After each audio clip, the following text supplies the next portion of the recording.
friends.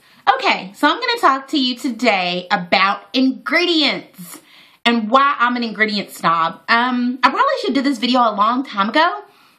I talk about ingredients all the time, but and I say that I'm an ingredient snob. I don't go into a whole bunch of detail about why I'm an ingredient snob, but hey, I figured I might as well make a video because I keep getting questions.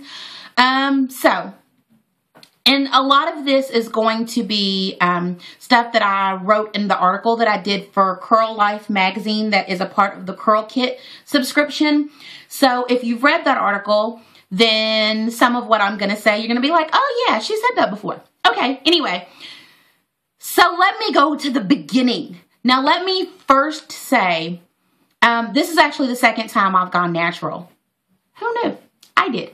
Anyway, the first time I went natural was a colossal fail. And the main reason was for lack of information. I'll be honest with you.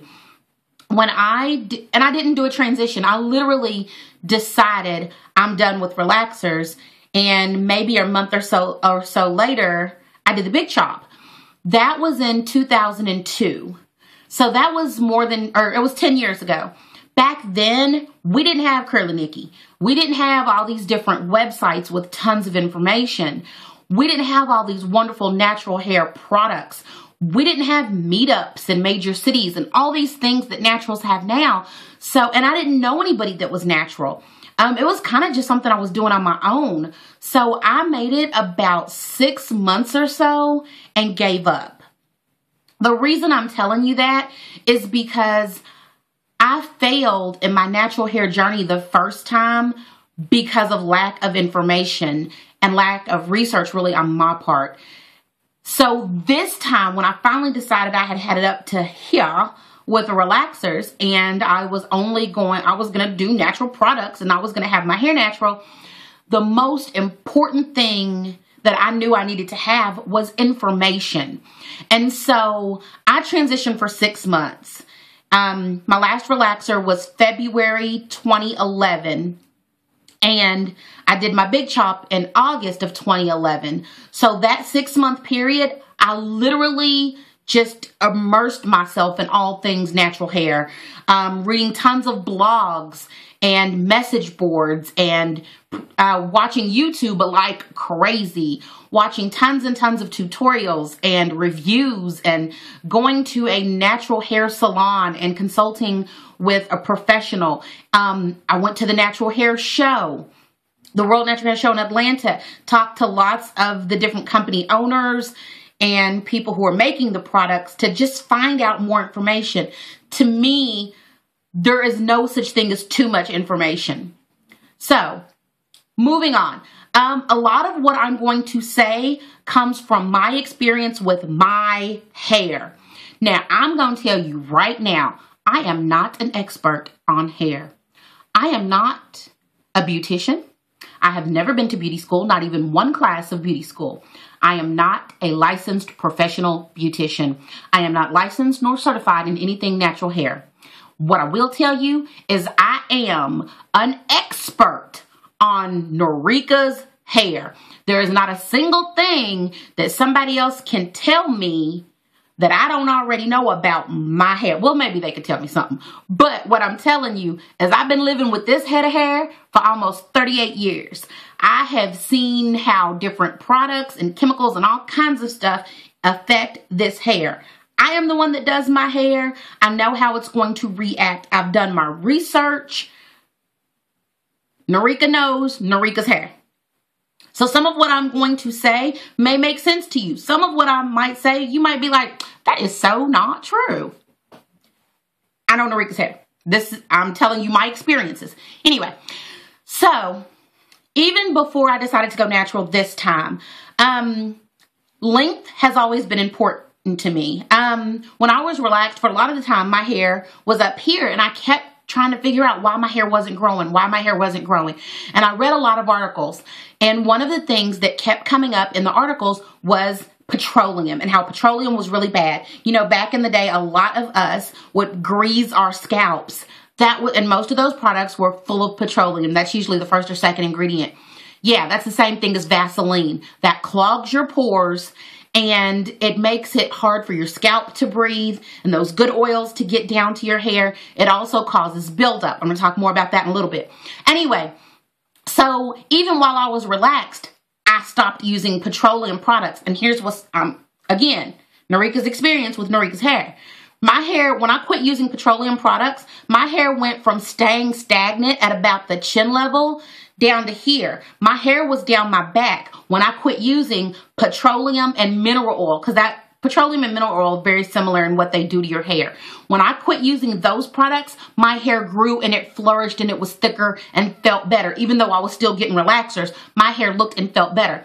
So even before I started this natural journey, I had not used petroleum products. So Lord knows, now that I'm natural, I'm sure not going to start using them now. Anyway, so the reason I don't use petroleum or mineral oil is because it coats the hair. It causes buildup. Now, one thing you also need to understand to truly understand why products or ingredients rather are so important. The number one thing your hair needs is moisture. Moisture is water. Water equals moisture. Again, water equals moisture. Now, your hair, in order to be healthy and vibrant and feel good and look good, it has to have water. Now, you have to use oils and butters to seal in that moisture. Now, so if you have products that are causing buildup on your hair, like petroleum, like mineral oil, like silicones, and I'll talk about those in a minute, then the good moisture that your hair can pull from the air or that you're putting on your hair with other products, it's not going to get in. Like if this is your hair strand, that petroleum is keeping it from getting in. Don't believe me? Try this test. Go and put some Vaseline, which is petroleum, on your hand. Just put it on your hand. And then I want you to use some soap, for example. Not a strong soap, just like some gentle soap, or even just water. Try to get that off your hand. It's not coming off because that's completely like blocking those things from getting through. You have to use a very thick, heavy soap. Example, you know, like when the people who change your oil, for example, that oil that's going into your car is petroleum based also. You know how they have those super strong detergents to get their hands clean and stuff? That's what you need for your hair when you put that crap in your hair. Okay, so we've talked about petroleum. We've talked about mineral oil. Let's talk about silicones. Now, silicones, when they're in products, it makes your hair glide. Like, you will think a product has a whole bunch of slip, but it's the silicone that's literally making the hair slide against each other. So it seems like it has a lot of slip. Again, silicones are very much like petroleum, very much like mineral oil. They cause buildup on your hair. So then the good nutrients that need to get into your hair, or that moisture, much needed moisture, cannot get through. It causes buildups. That leads me to the next no-no ingredient, sulfates. Sulfates are harsh detergents that strip your hair. They don't just strip your hair of the gunk that's in your hair. It strips your hair of the good sebum, which is the natural oil that your scalp produces. It strips all of that. It takes everything out, and they're very harsh and drying on your hair. They cause your hair to be dry and brittle. Now, the only way to get most petroleum, mineral oil, and many silicones out of your hair is to use a sulfate shampoo. Now, my point is, I don't want to use sulfate shampoos on my hair because I know they are harsh, drying, and stripping.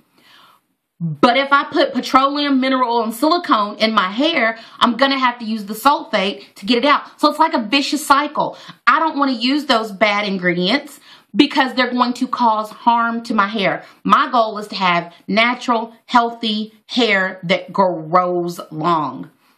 Because I want those things, I can't use things that are going to make my hair dry, brittle, and break off.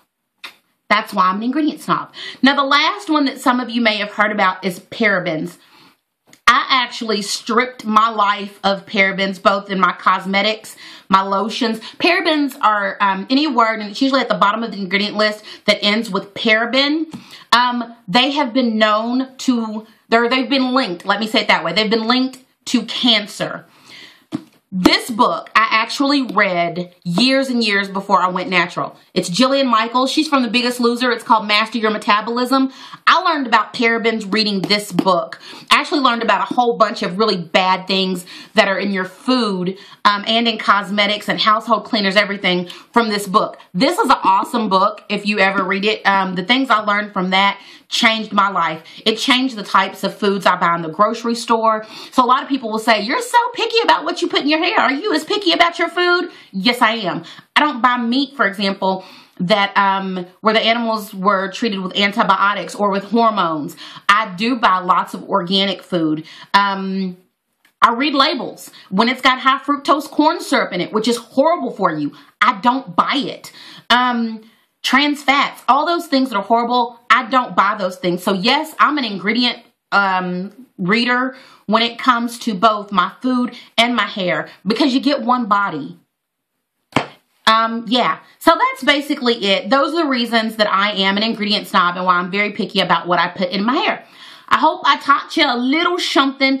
The biggest thing I can say is do your own research. Find out for yourself, what works for your hair. Couldn't do that. What works for your hair and what those ingredients do to and for your hair and your body. If it's not something good, my advice is don't use it. All right, have a great day. Bye.